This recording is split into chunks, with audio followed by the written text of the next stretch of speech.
Olá, boa noite. Como é que estão vocês? Tudo bom? Pois então, voltamos aí com mais um programa 8 ou 80 do Ministério Testemunha de Jesus Cristo da Igreja Evangélica Santo dos Santos. Muito boa noite, muito bom estar aqui com vocês novamente e espero que a gente possa progredir nesses nossos encontros cada vez mais e melhor, é claro.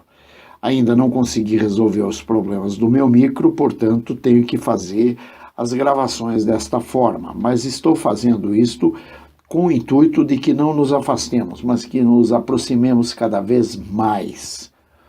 O cristianismo é uma invenção de cérebros doentes, já dizia Adolf Hitler. E conforme nós vimos, lembrando daquele tal Chico Oliveira, um amigo do PT, um cara que foi um dos fundadores do PT, um professor, tal, esse cara, numa entrevista dele no Roda Viva em 2 de julho de 2012, onde ele dizia, inclusive, que o Lula era um canalha, um safado, um sem vergonha, um cara que não tinha ética nem moral, esse Chico Oliveira mesmo já dizia Titio Adolf. Era assim que ele se referia ao Adolf Hitler, né? E nessa sua entrevista ele disse, né, ele lembrou que o titio Adolf tinha bastante popularidade, né? Mas só lembrando que esse titio Adolf então vem do Chico Oliveira. O que esse Adolf Hitler não poderia ter dito absolutamente nada diferente disso. Afinal de contas, observe-se a quem ele perseguiu. Ou seja, ele perseguiu durante sua neura de poder justamente aos judeus que deram origem ao cristianismo. Então nós vemos que essa frase dele, o cristianismo é uma invenção de cérebros doentes, vem justamente já numa neura de poder. Ele precisava do poder como precisava do ar que ele respirava. Pela escalada de poder, nós vamos entender o porquê das coisas tomarem os rumos que tomam quando vemos a nossa sociedade sendo transformada através de ícones ou a adulteração de algumas coisas, como, por exemplo, a mulher.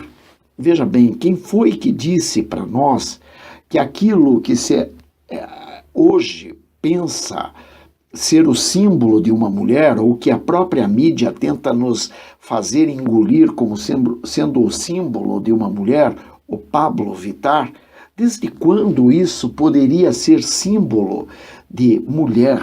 Ou desde quando o nome Pablo Vittar possa trazer-nos à mente a figura feminina? Nós lembramos que Pablo Vittar, mesmo por seu nome, já nos incita a lembrar o macho, porque ele é macho de natureza, ele nasceu com o badalo, ou seja, ele tem voz de macho, trejeitos de macho e aparenta ser um macho. Consequentemente, de onde que nós podemos sequer aceitar a hipótese de que isso venha a ser o símbolo de uma mulher para uma nação como a nossa, uma nação cristã? Assim como nós vimos a deturpação nesse Pablo Vittar, né, que a própria mídia tenta incutir isso como sendo um símbolo de uma mulher, nós vimos também o símbolo do macho quase transformado na figura da Tammy, aquela que era a filha da Gretchen e que depois de tomar alguns anabolizantes, fazer uma cirurgia e tirar os seios, enfim, ela vai se transformando numa figura grotesca, assim como a figura do Pablo Vittar, se bem que o Pablo Vittar ele se torna uma figura grotesca por conta daquela transformação do Transformer que ele é. Já a Tammy, ela tenta fazer uma transformação um pouco mais adiantada, porque vai ao cúmulo de colocar, fazer intervenção cirúrgica lá e tirar os seios, etc. Bom, quando nós vemos isso, nós vemos que aí a mídia quer nos colocar a Tami como um símbolo de um homem. Aí vimos também, com o andar da carruagem, e de uma forma muito atropelativa, né, um atropelo via mídia e etc., a criança vindo a ser o objeto erótico, ou seja, os pedófilos tomando espaço como sendo então o pedófilo deixa de ser um crime para ser uma doença, porque mais tarde ele poderá agir com tranquilidade no seio social, uma vez que o seio social passaria a aceitá-lo como sendo essa história que agora nos é colocada dessa forma. Ou seja, a criança passa a ser um objeto erótico, tirando a responsabilidade do pedófilo, por sua vez, de ter a criança como alvo, porque uma vez que a criança é um objeto erótico, é claro que só o ato da criança sentar, digamos, já estaria induzindo o homem ou a mulher a ser atraído por aquela criança, porque aquela criança passa a ser o objeto erótico. Assim como a própria família tradicional, pai, mãe, etc., vem a ser o símbolo da opressão, ou seja, tudo aquilo que é opressivo, tudo aquilo que é ruim, tudo aquilo que traz maldade, tudo aquilo que induz à maldade, vem pela figura opressora de uma família tradicional, ou seja, pelo pai e pela mãe. Porque o pai e a mãe, eles se transformam naquele símbolo de o não, porque a partir de então tudo pode. Veja bem, você pode ser bandido porque você é um coitadinho, você pode ser um drogado porque você tem todo o direito de usar drogas, você pode ser um transexual porque você tem o direito de fazer com teu corpo tudo aquilo que você quer, tudo aquilo que você almeja. Você não tem que dar satisfação a ninguém, muito menos à sociedade e nem tampouco à tua família, uma vez que você para de ter família, uma vez que você vai parar de ter inclusive nome de pai e de mãe em seus documentos, ou seja, terá apenas de cuidadores, né? Os oprimidos agora são os bandidos, já não é mais a sociedade que é oprimida. O oprimido é o bandido, ele é oprimido pela sociedade, uma vez que ele é um coitadinho vítima da sociedade. Ele não rouba porque ele é safado, sem vergonha, vagabundo, porque ele não quer trabalhar. Ele rouba porque ele se vê tentado àquilo por conta de uma sociedade que é opressora, de uma sociedade que o leva a agir daquela forma, quando isso não está de acordo com o sistema tradicional vigente. Uma vez que se quer ter algo, vai trabalhar, vai lutar, pelo suor do teu rosto comerás, assim diz a palavra do Senhor. E quando diz pelo suor do teu rosto comerás, isso mostra-nos que é um caminho filosófico, ou seja, você não vai comer pelo sacrifício de outrem, mas pelo teu próprio sacrifício, porque você vai em busca daquilo que vai te satisfazer, ou seja, você vai lutar pela tua satisfação pessoal, porque você é um ser capaz de lutar por essa satisfação. Você não precisa que outro lute por você. Você tem autonomia, você tem a condição de buscar o crescimento pelo teu próprio mérito, pelo teu próprio esforço, pelo suor do teu rosto. Isso é filosófico, isso é princípio, isso é um princípio básico de vida.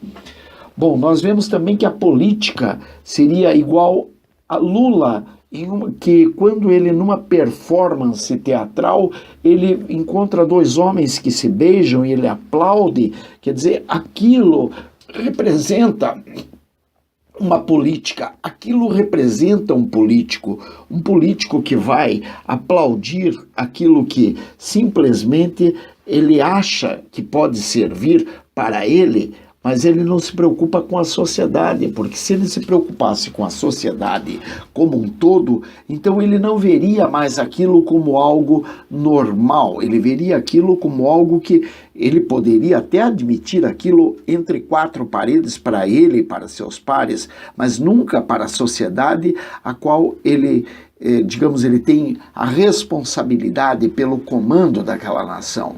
A cultura passa a ser igual à dança da bundinha, ou seja, tudo aquilo que não presta, onde nós vemos mulheres colocando tinta na vagina ou no ânus, homens colocando tinta no ânus e fazendo com que o ânus espirre aquela tinta e através daquilo gire, digamos, uma espécie de um desenho num papel ou numa madeira, ou seja lá em que for. Isso começa a se transformar em cultura. Uma pessoa que olha e vai... a menina se ajoelha, vem um rapaz e urina na menina que está ajoelhada no chão, aquilo é sinônimo de cultura. Eu queria saber onde que está a cultura disso, qual é a qualidade dessa cultura. A cultura chegou ao ponto de ser vista, por exemplo, como um homem pelado num palco. Desde quando isso é sinônimo de cultura? Se existe alguma arte num homem pelado, o artista, nesse caso, seria Deus. Porém, a grande parte de todos esses pseudo-artistas e pseudo-cultos, eles são, digamos, voltados ao ateísmo. Portanto, não vejo onde eles possam querer engrandecer uma obra, primeiramente, que não lhes pertence.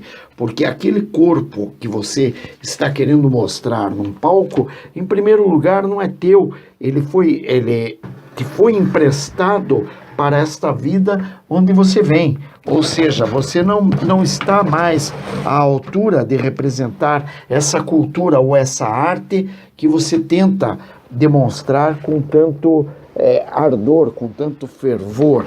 Essa cultura, portanto, ela é uma fraude, ela é um embuste, ela está na contramão de toda a sociedade.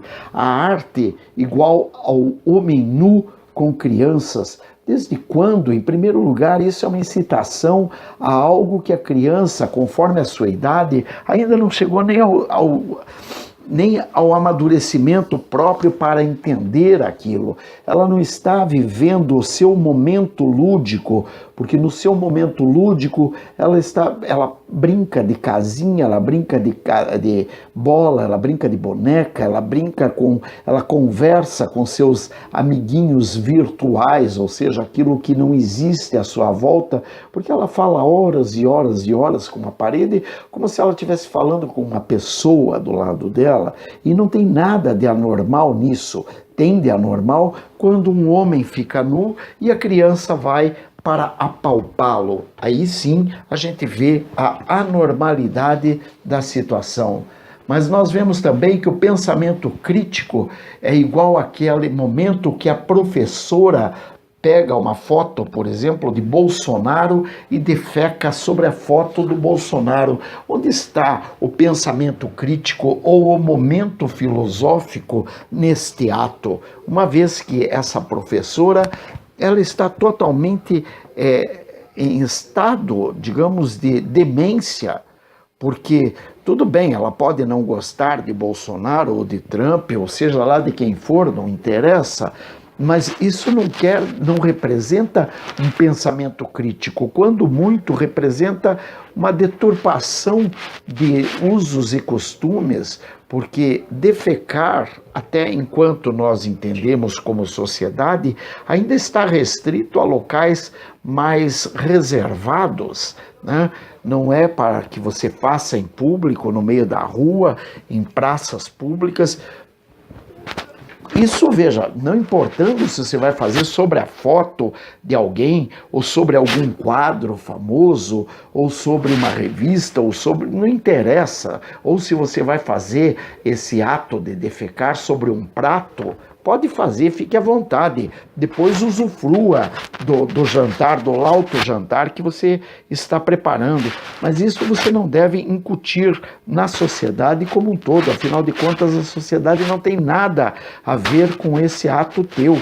Desta forma, é claro que fica muito mais fácil entender como funciona a mente esquerdopata.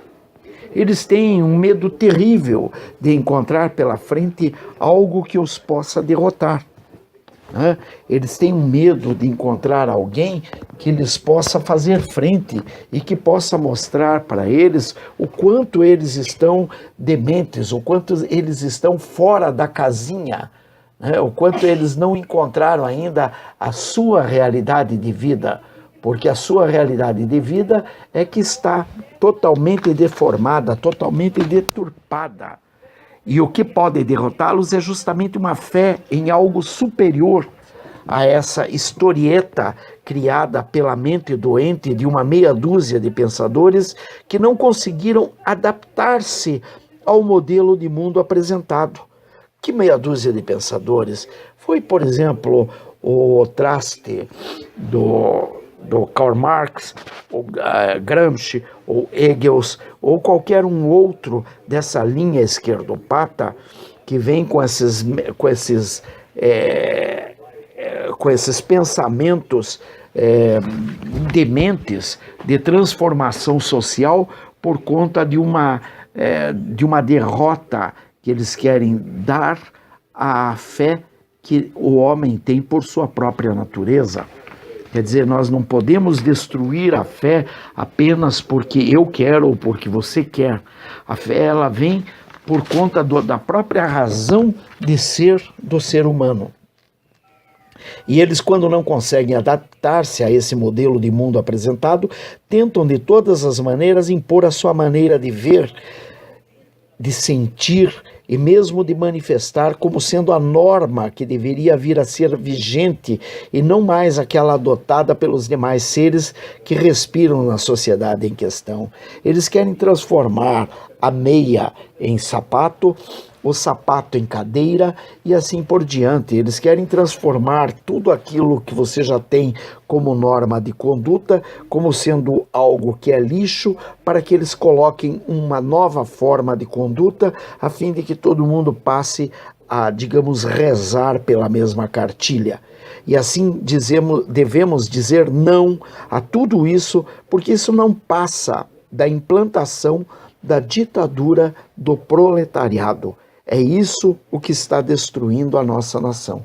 E é nesse ponto que nós devemos gritar contra Titio Adolfo, porque ele vem atacando e seus filhotes continuam atacando. Ou seja, os filhotes do nazismo, os filhotes do socialismo, do comunismo, os filhotes de toda essa demência que vem tomando conta do mundo e da razão de ser de nossos irmãos.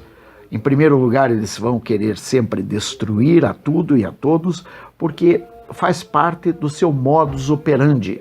Eles destroem tudo, transformam no caos, porque aí qualquer porcaria que eles coloquem, o povo começa a aceitar.